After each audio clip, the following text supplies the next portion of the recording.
Assalamualaikum warahmatullahi taala wabarakatuh dan selamat sejahtera semua. Bersama-sama saya Cikgu Idawati binti Tusirin, Guru Biologi SMK Iskandar Shah dalam program Sehebat Jasin, Pejabat Pendidikan Daerah Jasin bagi Teknik Menjawab Mata Pelajaran Biologi Kertas 2 SPM. Apa khabar semua? Semoga semuanya dalam keadaan sihat dan ceria selalu. Baiklah, sekarang kita akan mulakan sesi Teknik Menjawab Soalan Kertas 2 Biologi SPM. Sekadar peringatan semula kepada calon-calon SPM Biologi, Kertas 2 Biologi SPM merupakan instrumen berbentuk soalan subjektif yang terdiri daripada dua bahagian, iaitu bahagian A dan bahagian B. Bahagian A terdiri daripada 5 soalan atau item berstruktur dengan jumlah markah 60 markah. Pelajar perlu jawab semua soalan di bahagian ini. Bahagian B pula merupakan soalan esei, jenis item respons terhad dan item respon terbuka. Pelajar hanya perlu jawab 2 daripada 4 soalan dengan jumlah markah keseluruhan 40 markah. Tempoh masa yang diperuntukkan bagi menjawab kertas 2 biologi ialah 2 jam 30 minit dengan anggaran agihan masa menjawab 18 minit bagi setiap soalan struktur dan 30 minit bagi setiap soalan esei. Sekarang, kita lihat pula wajaran konstruk yang diuji dalam kertas 2 biologi ini. Sebanyak 6 konstruk diuji, iaitu konstruk pengetahuan sebanyak 10 soalan, kefahaman sebanyak 20 soalan, diikuti konstruk aplikasi 30 soalan, konstruk analisis dan sintesis sebanyak 15 soalan, manakala konstruk penilaian sebanyak 10 soalan. Secara keseluruhannya, pembahagian arah soalan adalah seperti yang ditunjukkan. Nisbah arah soalan ialah 5 rendah, 3 sederhana dan 2 tinggi dengan agihan skor 50 skor mudah, 30 skor sederhana dan 20 skor sukar. Baik pelajar, mari kita lihat dulu bahagian A. Semua soalan di bahagian ini wajib dijawab. Pastikan anda baca dan fahamkan semua soalan, graf dan rajah dalam kertas ini sepintas lalu sebelum mula menjawab. Jawapan untuk bahagian ini perlu tepat, ringkas dan padat. Anda tak perlu salin semula sebahagian soalan. Jawapan anda boleh dalam bentuk angka, perkataan, ayat ringkas tetapi lengkap, persamaan, rajah mahupun jadual bergantung kepada kehendak soalan. Gunakan istilah atau terminologi yang tepat. Pastikan ejaan bagi istilah adalah betul. Kesilapan ejaan dan terminologi boleh mengakibatkan calon kehilangan markah. Berapa isi penting perlu ditulis? Berapa panjang jawapan anda? Jangan risau. Markah bagi setiap soalan adalah panduan tentang berapa isi penting yang sepatutnya anda tulis. Biasanya, 1 markah mewakili 1 isi penting. Selain itu, ruang jawapan juga boleh dijadikan panduan tentang ringkas atau panjangnya jawapan yang patut anda tulis. Sebaiknya jumlah fakta atau isi yang ditulis adalah sama atau lebih daripada jumlah markah diperuntukkan. Satu perkara yang perlu diingat, jika jawapan anda adalah dalam bentuk rajah, pastikan rajah tersebut dilukis menggunakan pensel 2B dan dilabelkan dengan pen. Selain itu, rajah yang dilukis tidak perlu artistik, mesti kemas dan dilabel dengan anak panah yang jelas. Jawapan bahagian awal sesuatu item seringkali berkaitan dengan pecahan-pecahan atau anak-anak soalan seterusnya. Jadi, anda perlu perhatikan hal ini. Bagi soalan-soalan yang melibatkan pengiraan, langkah pengiraan perlu ditunjukkan disertakan dengan unit yang betul bagi mendapat skor penuh. Selesai dengan bahagian A, kita lihat bahagian B pula.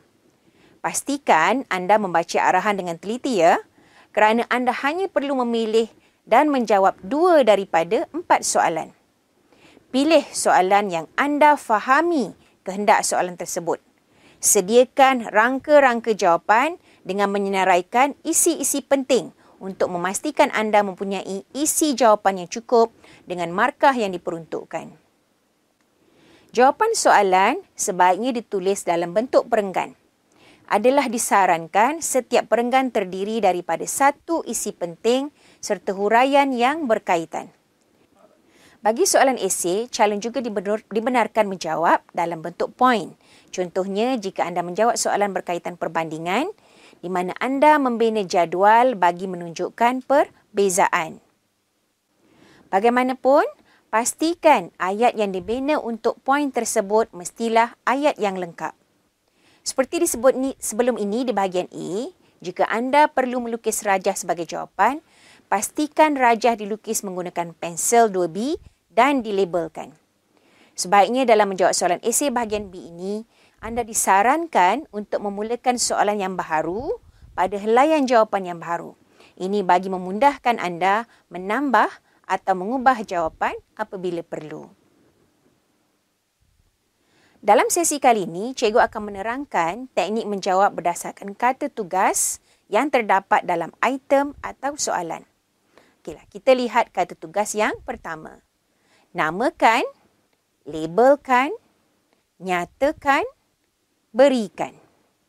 Untuk jenis kata tugas yang dinyatakan, calon perlu memberikan jawapan yang pendek, ringkas tetapi tepat. Kita lihat contoh soalan daripada modul masyhur Biologi Set 5, soalan 5A. Namakan dua sistem yang terlibat dalam pengawal aturan gas-gas respirasi. Markah diperuntukkan ialah 2. Kata kunci bagi soalan ini ialah pengawal aturan gas-gas respirasi. Untuk menjawab soalan ini, calon perlu mengetahui sistem-sistem yang terlibat secara langsung dalam pengawal aturan gas-gas respirasi. Calon-calon juga boleh meneliti petunjuk dalam rajah sebagai panduan menentukan jenis sistem.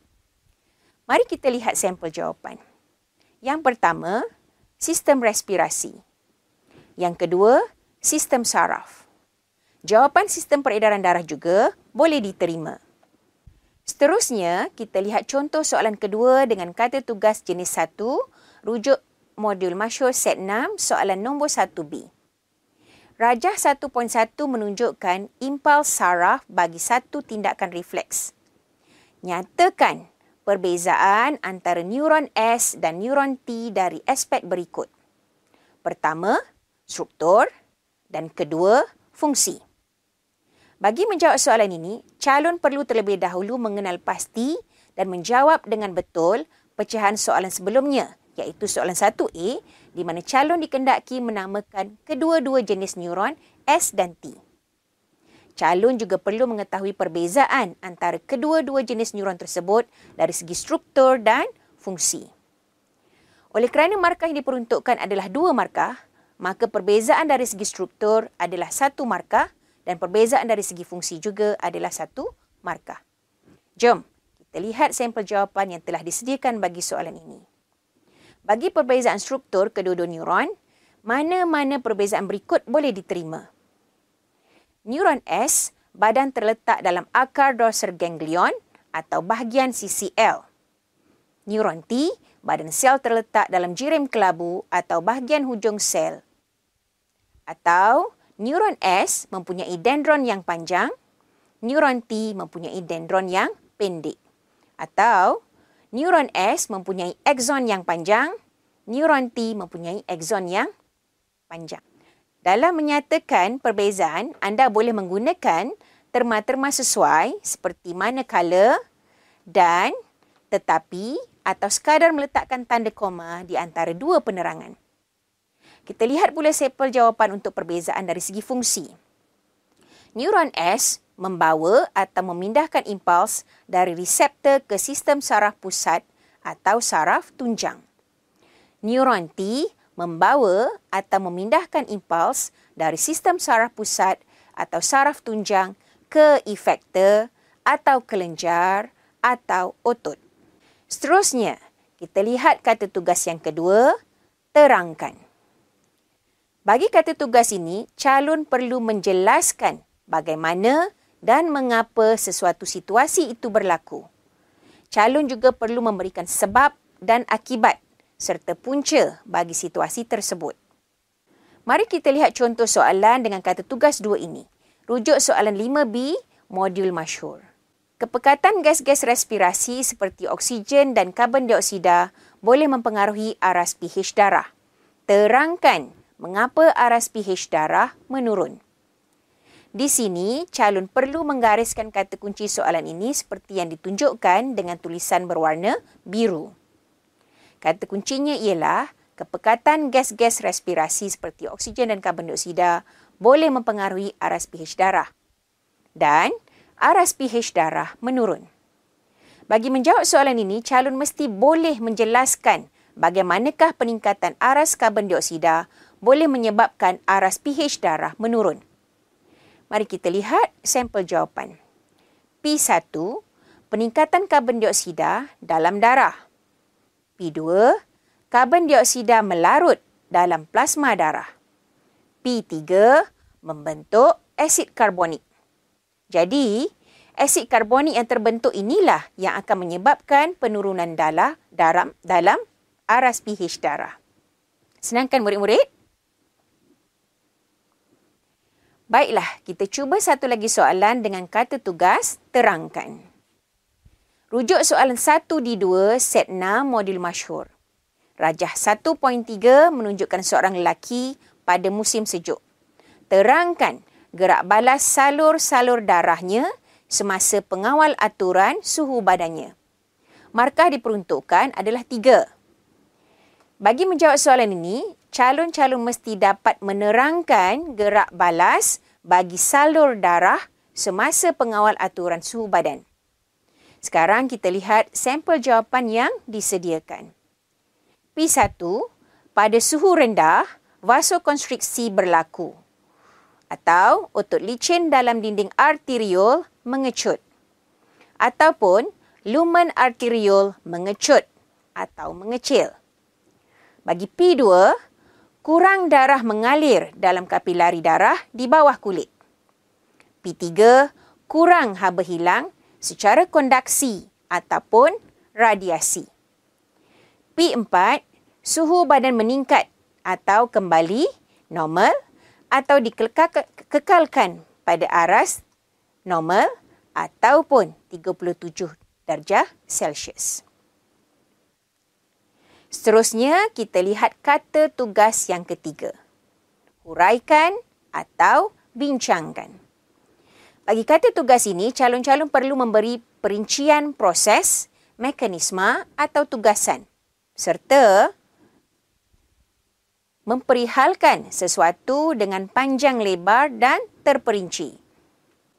Baiklah murid-murid, sekarang kita lihat contoh soalan dengan kata tugas huraikan tadi.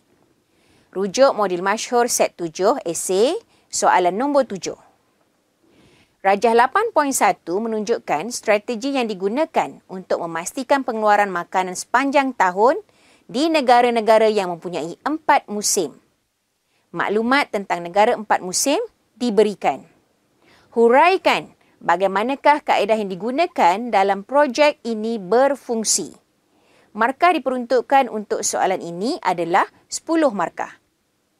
Bagi menjawab soalan ini, calon-calon hendaklah terlebih dahulu menggariskan kata kuncinya iaitu bagaimanakah kaedah yang digunakan dalam projek ini berfungsi bagi memastikan pengeluaran makanan sepanjang tahun.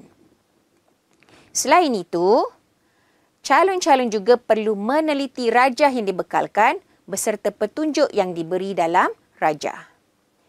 Di sini, kaedah yang digunakan adalah merujuk kepada binaan struktur bangunan itu sendiri seperti yang dilabelkan dalam rajah serta penggunaan sensor-sensor luar dan dalam yang dapat mengesan sebarang perubahan pada suhu, kelembapan relatif, aras karbon dioksida, radiasi solar serta penggunaan pemanas dan ventilator. Oleh itu, dengan berdasarkan kepada rajah, calon-calon mestilah berupaya menamakan kaedah yang merupakan fakta atau F, memperincikannya, seterusnya memperihalkan bagaimana setiap teknologi ini dapat memastikan pengeluaran makan sepanjang tahun di negara 4 musim dengan ciri-ciri yang dinyatakan. Kita lihat sampel jawapan. F atau faktanya adalah tumbuhan ditanam dalam rumah hijau. Penerangannya, P1, untuk mengatasi perubahan cuaca yang melampau. P2, supaya faktor-faktor yang mempengaruhi kadar fotosintesis lebih mudah dikawal atur ataupun untuk memastikan semua faktor mempengaruhi kadar fotosintesis adalah pada tahap optimum. P3, rumah hijau dibina daripada kaca, membolehkan cahaya menembusi ke bahagian dalam struktur rumah. P4, pada musim dingin dan luruh, keamatan cahaya adalah paling rendah. P5, kadar fotosintesis paling rendah.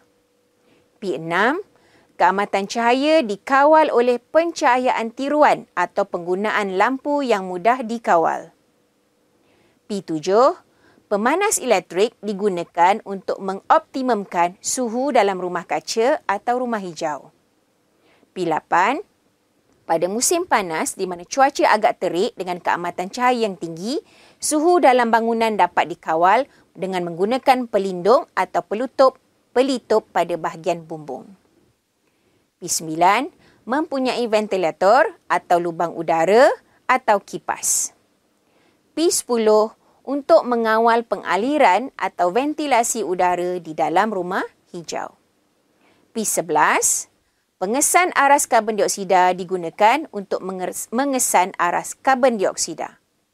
P12, pam karbon dioksida bertujuan meningkatkan jumlah gas karbon dioksida di dalam rumah hijau. P13, mempunyai sistem perenjis automatik. P14, yang membekalkan air secara berterusan. P15, mempunyai sistem pelembap udara. P16, untuk mengelakkan kekeringan atau kehilangan air secara berlebihan daripada tumbuhan. Baiklah murid-murid, kita telah selesai dengan kata tugas terakhir yang cikgu hendak bentangkan kepada anda semua pada hari ini.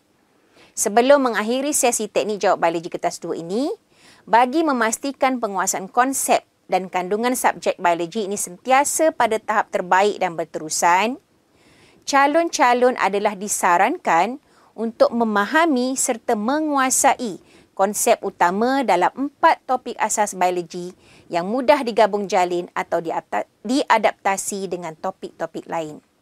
4 topik itu adalah struktur dan organisasi sel iaitu bab 2, pergerakan bahan merentasi membran plasma bab 3, bahan kimia dalam sel bab 4 dan pembahagian sel bab 5. Selain itu, calon-calon sememangnya perlu memperbanyakkan latihan menjawab soalan SPM tahun-tahun lepas atau soalan percubaan negeri-negeri bagi mengukuhkan dan menguasai teknik menjawab. Akhir kata, teruskan berusaha dengan bersungguh-sungguh dan kekalkan momentum usaha anda hingga ke kertas yang terakhir. Semoga apa yang cikgu sampaikan pada hari ini sedikit sebanyak dapat memberi manfaat kepada calon-calon yang akan menduduki kertas biologi SPM tahun 2020 ini. Mudah-mudahan anda semua berjaya dengan cemerlang. Sekian, terima kasih. Assalamualaikum warahmatullahi wabarakatuh.